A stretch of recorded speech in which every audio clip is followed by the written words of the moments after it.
मीरा रोडमधील चाकू हल्ला प्रकरणानंतर एटीएस ॲक्शन मोडवर आली आहे।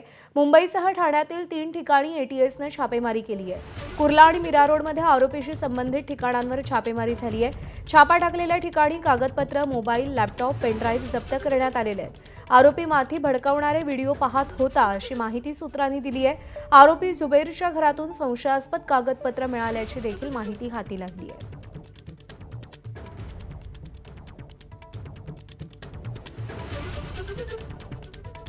3 ठिकाणी एटीएस कडून छापेमारी करण्यात आलेली आहे। कुर्ला, मीरा रोड मधील आरोपीशी संबंधित ठिकाणांवर छापे टाकण्यात आलेले आहेत। मुंबईसह ठाण्यातल्या 3 ठिकाणी एटीएसने छापेमारी केली आहे। Mobile phone, laptop, pen drive ATS कडून जप्त करण्यात आल्याची माहिती सूत्रांकडून मिळतेय। जुबैर हा माथी भडकवणारे व्हिडिओ पाहत होता असं देखील कळतंय।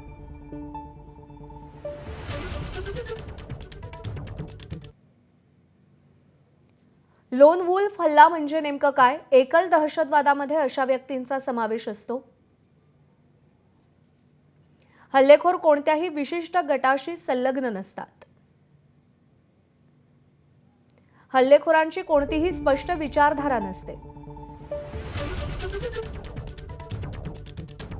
एखाद्या गटाशी निष्ठा असली तरी त्यांचे कोणत्याही सदस्यांशी थेट संबंध नसतात। हल्लेखोर एखाद्या विशिष्ट विचारसरणीचे अनुयायी असू शकतात।